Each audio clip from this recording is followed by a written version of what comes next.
Halo masyarakat adat, bersama aku Gusti Gina di Adat, antara ada dan tiada. Mencoba untuk misterius dan sedikit mengerikan, tapi ternyata agak susah karena bukan diriku. Ya sudahlah. Hari ini di Adat, seperti biasa aku ngasih kalian asupan horor berupa cerita-cerita horor untuk menemani waktu senggang kamu atau pengantar tidurmu.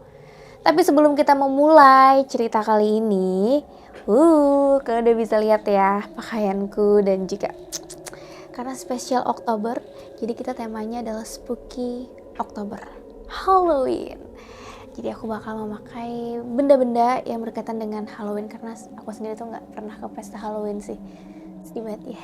Dan dalam rangka Halloween ini aku mau ngajak kalian di setiap videoku. Sebelum kita memulai ke cerita, aku bakal ngasih kalian challenge. Yang mana aku bakal nampilin satu video yang disebut sebagai video penampakan hantu.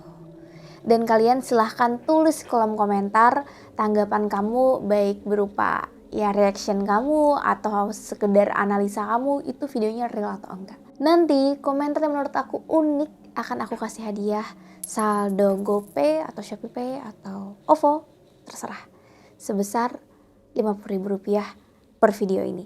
Jadi jangan lupa untuk di komen. Langsung aja untuk challenge pertama, ini videonya.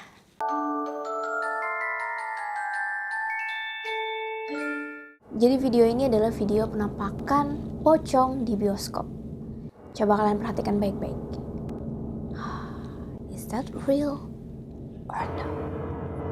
Gimana reaksi kalian setelah melihat video tadi? Silahkan tulis di kolom komentar.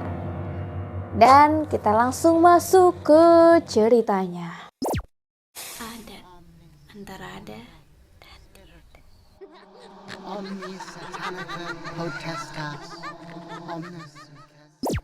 Cerita horor kali ini dari masyarakat adat yang mengirim cerita lewat Google Form di description box. Jadi buat kalian yang juga pengen berbagi cerita, silahkan ya kirim ceritamu di description box. Teman kita ini bernama Tata dari Banten. Nah, Tata ini nih pernah bekerja di sebuah perusahaan batu andesit, yang mana lokasi dari perusahaannya dan juga mes tempat mereka tinggal itu di gunung. Ya, tepatnya sih Gunung Batu ya. Sebenarnya Tata tuh dapat pekerjaan di sana sangat-sangat senang karena menurut dia, wah, zaman sekarang ya, misalnya cari kerjaan tuh nggak mudah gitu, dan kita yang dapat pekerjaan bisa menghasilkan uang di kehidupan yang semakin keras ini itu benar-benar sebuah berkah. Akhirnya sampailah hari H yang mana Tata itu berangkat nih ke lokasi tempat kerjanya di Gunung Batu. Sesampainya di sana, dia itu di mes karyawan ya. Nah, di mes karyawan ini ya normal, maksudnya dari depan tuh baik-baik aja, kayak tidak terlihat angker, gimana-gimana tuh enggak. Dan sebagai informasi, setiap satu kamar itu terdiri dari 2 karyawan. Tata ini sama temennya nih. Tata pada saat itu karyawan baru ya, jadi dia ya nggak ada expect bakal terjadi macem-macem gitu di kantornya dia, terutama di mesnya. Pada saat itu malam hari. Nah, ini bisa dibilang adalah kejadian pertamanya si Tata. Dia lagi sendirian tuh di kamar karena temannya lagi shift kerja. Biasa di kamar ngapain gitu kan, beres-beres, santai, istirahat. Tapi tiba-tiba si Tata nih dia denger kayak ada suara lirih, ketawa, tapi lirih.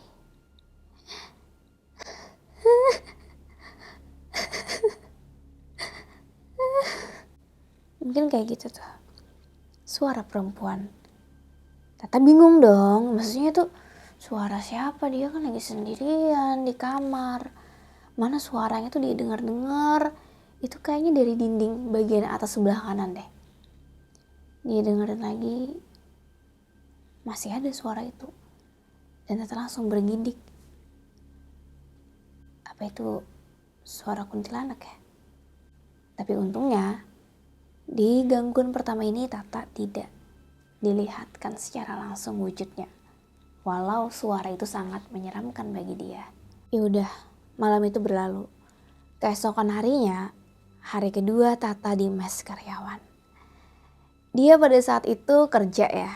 Kerja sampai sore, pulang balik mes beberes. Niatnya mau nyuci pakaian. Dia kumpulin pakaiannya dia bawa ke tempat cuci. Dan itu udah mau maghrib, udah senja. Tata nih lagi asik nyucek gitu ya. Kalian bisa bayangin nyuci, kucek. Nah, pas dia lagi ngucek kayak gitu ya, dia tuh dengar suara yang manggil nama dia. Tata.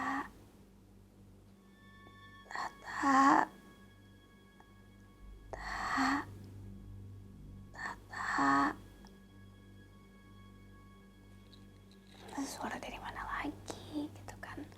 Terus Tata kucek, dia liatin tuh sekitar.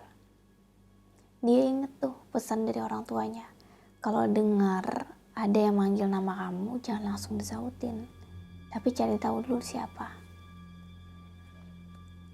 Kedengaran lagi tuh suaranya manggil dia.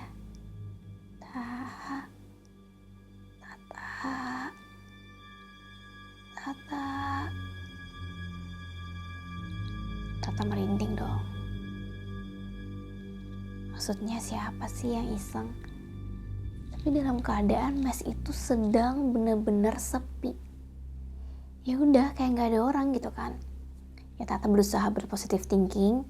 Dia terusin tetap nyuci. Walaupun sebenarnya perasaannya tuh udah mulai gak enak nih. Kayaknya ini jelas banget ini bukan halusinasi. Ada seseorang yang memanggil namanya dia. Akhirnya udah selesai nyuci, diberesin, dijemur. Selepas maghrib, datanglah temannya Tata yang namanya Novi. Ya pikir Tata kan mungkin tadi Novi ya manggilnya dia gitu. Tata. Didatangin tuh si Novi. Pi, tadi kamu manggil aku ya? Nah ternyata jawaban si Novi, enggak ada manggil.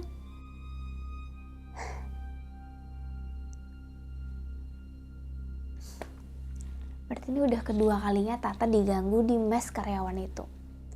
Walaupun perasaan udah mulai kayak gak enak ya, udah 2 kali gangguan. Tapi Tata masih berusaha untuk enjoy aja, masih untuk berpositif thinking menjadi karyawan di sana. Dan teror tuh masih belum berhenti di sini. Masih ada kejadian lagi. Hari berlalu gitu aja ya.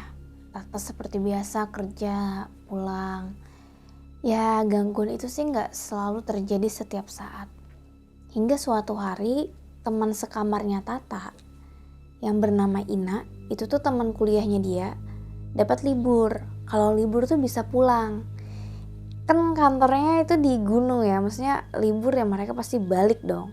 Menemui keluarga atau jalan-jalan gitu.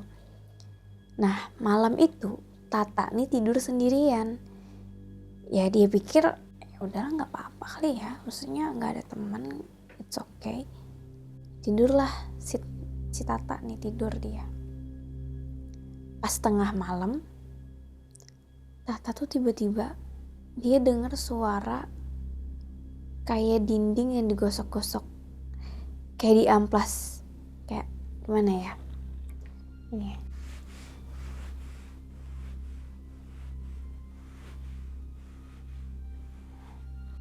Itu suaranya. Tata yang lagi tidur enak dengar suara kayak gitu dan berasa di dalam kamar, kebangun dong.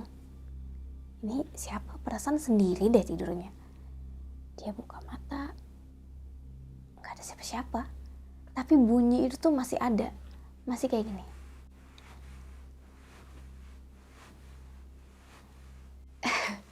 Bayangin tengah malam, kebangun, sendirian, dengar bunyi kayak gini di kamar kamu.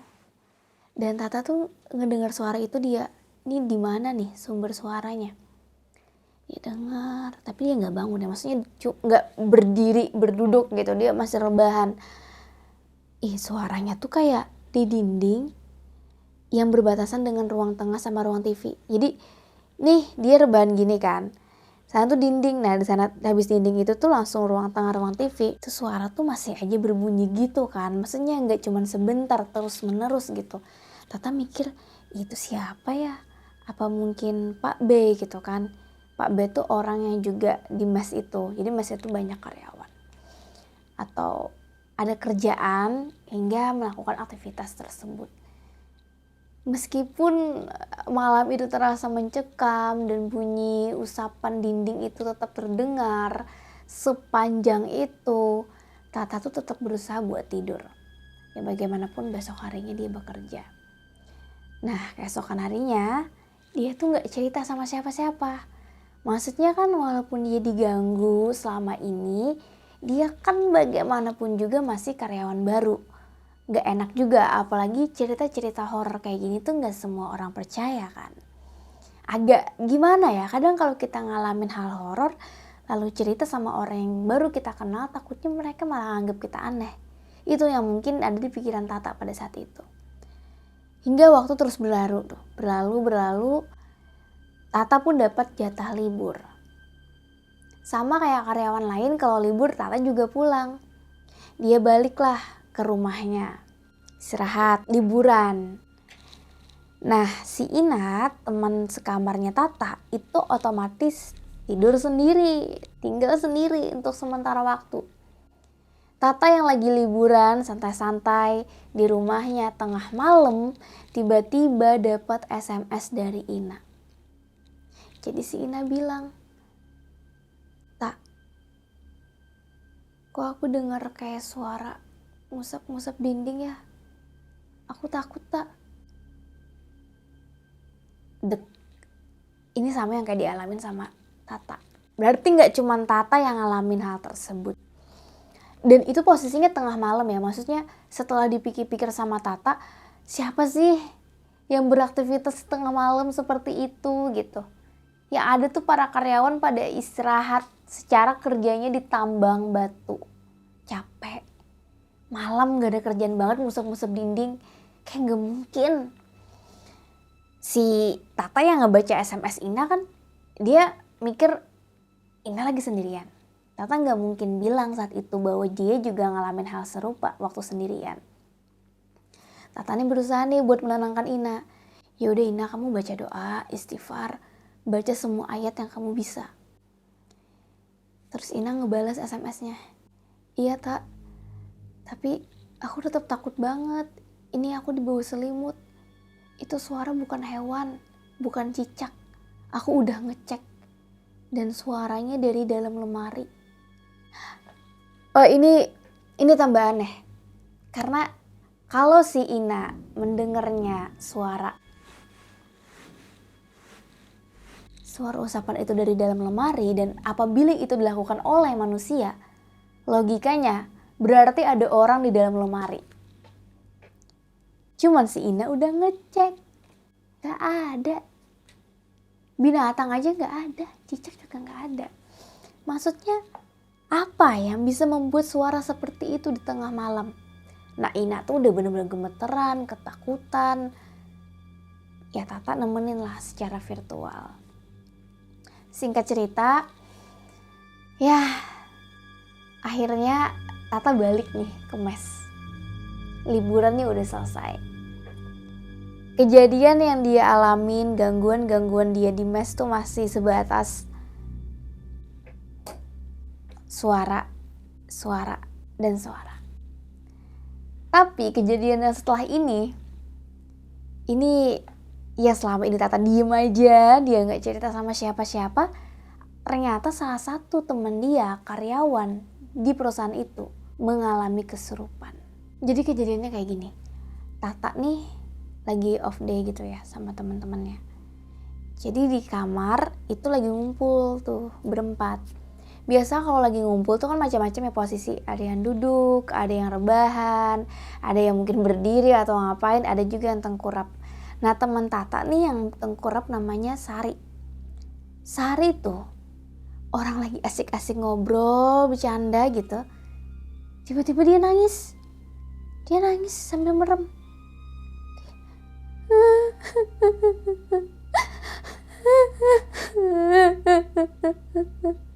Nangis gitu ya, nangis. Teman-temannya bingung dong, karena pada awalnya semua orang di ruangan itu tuh gak mikir kalau Sari kesurupan. Jadi mereka pikir, oh mungkin ini Sari lagi ada masalah. Maksudnya kita kan di dunia dewasa tuh sering kali ada banyak masalah yang kita pendam sampai akhirnya pecah dengan sendirinya. Nah dipikir tuh kayak gitu si Sari. Jadi ditanyain tuh, Sari kamu kenapa? Sari kamu punya masalah ya? Cerita sama kita Sari. Ya Sari sini cerita yuk. Sari istighfar.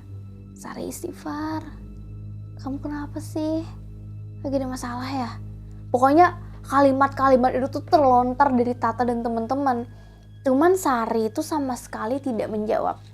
Dan dia masih nangis sambil merem, gak buka mata. Bingung kan? Sampai ada salah satu teman Tata yang mikir, kayaknya Sari kesurupan deh. Jangan-jangan kesurupan ya, maksudnya Tata juga mikir ya mungkin aja, secara Tata udah berkali-kali diganggu di mes ini. Akhirnya Tata sama teman-temannya sepakat nih manggil salah satu security yang dianggap bisa mengobatin orang kesurupan.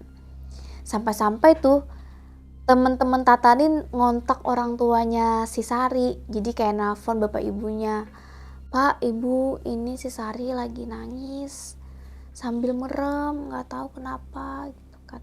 Tapi posisinya jauh. Ya berkabar aja. Siapa tahu orang tuanya bisa ngedoain. Biasanya kan doa dari orang tua tuh mujarab ya. Mujarab ya. Kok kayak obat sih mujarab. Oh, doa dari orang tua tuh kan sangat bagus, biasanya cepat dikabulkan gitu. Terus lama tuh si Sari nangis kayak gitu. 2 jam. Dia 2 jam nangis sambil merem konstan selama itu. Diobatin lah sama si security nih. Dibaca-bacain doa. Ya orang kayak ngobatin lagi kesurupan. Dibacain doa, diajak ngobrol.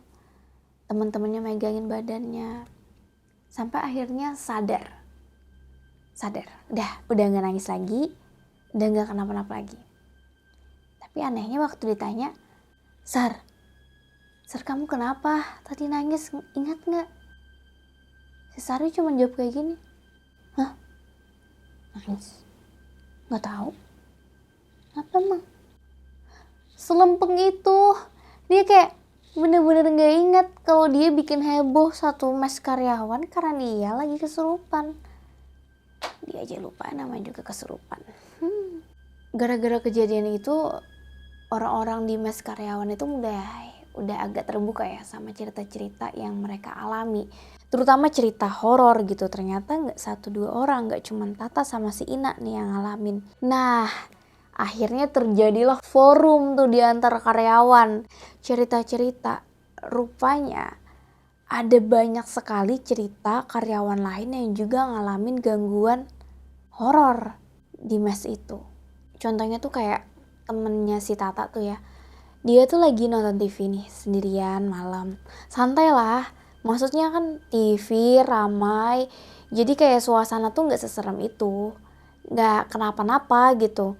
Dia nonton. Wah ketawa-ketawa seru ya. Tapi dari belakang tuh dia ngerasa kayak ada orang ngeliatin.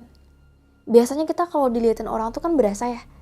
Karena kita bisa ngerasain vibrasi dari keberadaan orang.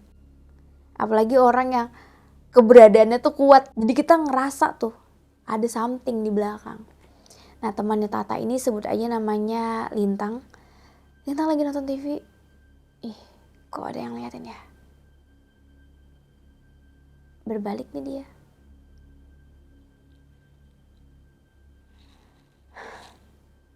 Kaget banget si Lintang. Ternyata dari dinding di depan pintu tuh. Dia ngeliat ada sosok dari atas dinding lagi ngintip kayak gini. Ini serem banget gak sih? Dan sosoknya itu tidak seperti manusia normal gitu loh, bukan manusia yang setinggi itu. Ya sosok hantu. Ya tidak dijelaskan secara detail, cuman kalau aku ngebayanginnya itu pasti tangannya hitam, kukunya panjang, matanya melotot, dan mungkin itu kuntilanak. Aduh serem banget sih. Ya temannya langsung kabur lah ngeliat kayak gitu. Yalah, itu tuh udah Sering banget kayak kejadian. Belum lagi cerita-cerita kayak denger suara-suara ketukan lah, suara panggilan lah.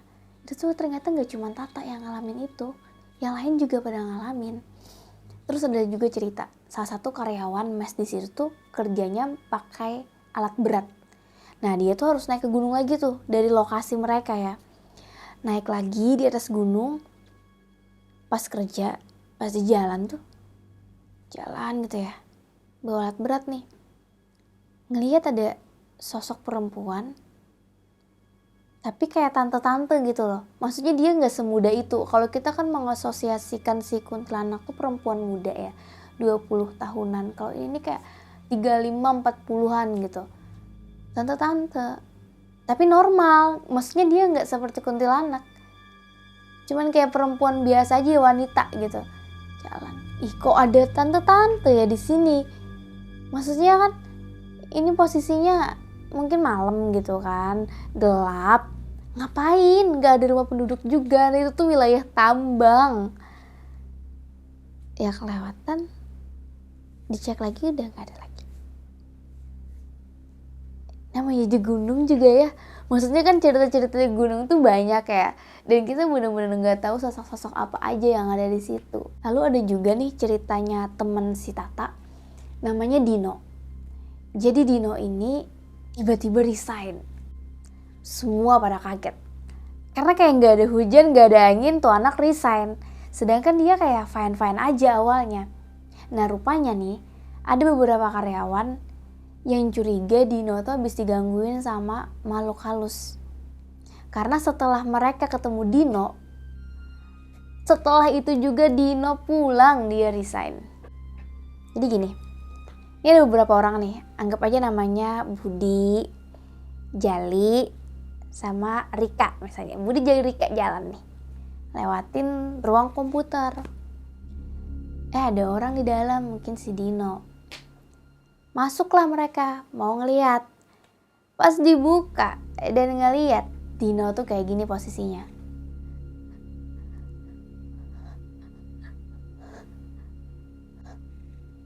Kayak orang ketakutan. Dia mematung, melotot, gemeteran. Saya ditanyain kan, Dino kenapa? Kenapa, ada apa gitu, habis ngeliat apaan? Kenapa? Maksudnya dilihat juga komputer baik-baik aja, gak ada yang rusak atau dia bikin kesalahan, gak ada. Semua tuh fine-fine aja, cuman Dino tuh masih mematung, nge-freeze. Bener-bener kayak orang habis lihat setan. Dino gak mau bicara sepatah kata pun ke teman-temannya. Tapi setelah itu, dia pergi, pulang, resign. Dan itu kata si Tata sih masih gak tahu ya, apa yang dia lihat. Apa yang membuat Dino sampai ketakutan sebegitunya. Terus ada juga nih cerita Tata. Ini kan dari segala rentetan kejadian-kejadian yang gak cuma dialamin sama Tata, tapi juga temen-temennya di mes karyawan itu. Berarti di kantor ataupun di mesnya itu ada hantu lah ya. Ada setan gitu. Yang mana juga lokasinya di gunung kebetulan. Nah Tata nih otomatis pikirannya udah serem-serem aja nih sama mes ini. Dia biasanya bangun pagi, mandinya sehabis subuh. Sampai suatu malam, subuh, Tata nih kebangun. Dia kebangun, mikir, oh ini kan kamar mandi cuma 4 nih. Biasanya ngantri, lama gitu kan. Tata nih termasuk orang yang cepat mandinya. Jadi dia lihat jam, dia ngelihatnya jam 5. Oh udah subuh nih gitu kan. Udah subuh, dia ambil gayungnya dia, peralatan mandinya, misalnya kayak gitu kan, masing-masing kan alat mandi pakai gayung. Jalan nih Tata sambil sempoyongan, jalan ke kamar mandi, tapi pikirannya ini masih setengah sadar gitu. Habis mandi, selesai, udah seger, melek, masuk kamar lagi, lihat jam, masih jam 4 subuh. Belum azan subuh. Tata langsung mikir, astagfirullahaladzim. Aduh, Kalau bukan karena setengah sadar, karena bangun tidur, gak bakal kata Tata aku berani mandi jam segitu. Dan beruntungnya sih pada saat itu ya, pas dia mandi tuh dia gak diganggu macam-macam, syukurnya. Ya mungkin juga Tatanya belum full present ada di tempat pada saat itu juga. Jadi gitu cerita dari si Tata. Cerita mes karyawannya Tata tuh sebenarnya menurut aku gangguan yang biasa sering terjadi di rumah, di kosan ya. Gangguan suara, memainkan benda-benda, memanggil, dan teman-temannya beberapa juga ngelihat kuntilanak, sosok yang mengintip, dan sosok-sosok yang ada di gunung itu gitu loh. Maksudnya ya udah sih, namanya juga di gunung. Kayak kita nggak perlu mempertanyakan lagi kenapa itu mes berhantu. Ya lokasinya aja di gunung. Terus hantu mah nggak lihat tempat ya. Maksudnya di mana dia pengen ya suka-suka dia. Serah lo deh mau di mana gitu kan. Ya udah deh. Akhirnya Tata di sana juga dia menemukan suaminya. Ya jatuh cinta cinlok. Terus resign. Nah setelah resign di sana dia kan ngobrol-ngobrol juga sama teman-temannya yang juga resign di sana kayak si Ina tuh. Mereka tuh masih kayak ngobrolin mengingat masa lalu. Mas kita tuh berhantu banget, kayak ada gangguan-gangguan itu, cuman kita nggak tahu itu tuh apa. Apalagi suara-suara yang kayak gosokan itu tuh mereka nggak tahu sampai sekarang. Nah, kira-kira ada juga nggak yang ngalamin cerita serupa di mes karyawan atau di kantor? Kalau kamu punya silahkan tulis di kolom komentar. Dan jika kamu ingin mengirimkan cerita kamu dan kita sebarkan di masyarakat adat, silahkan klik Google Form yang ada di description box. Sampai bertemu nanti di video selanjutnya. Oh jangan, aku baru ingat. Aku ingetin lagi. Silahkan kamu komentar reaksi kamu setelah menonton video penampakan di awal tadi. Karena bakal ada hadiah buat kamu spesial Halloween. Bye! Hai guys, thank you udah menonton video ini sampai habis. Jangan lupa untuk di subscribe, nyalakan loncengnya, like, komen, dan share. Bantu aku untuk membangun channel ini sebagai channel nomor 1 penjelasan mengenai mitologi, horor, dan misteri.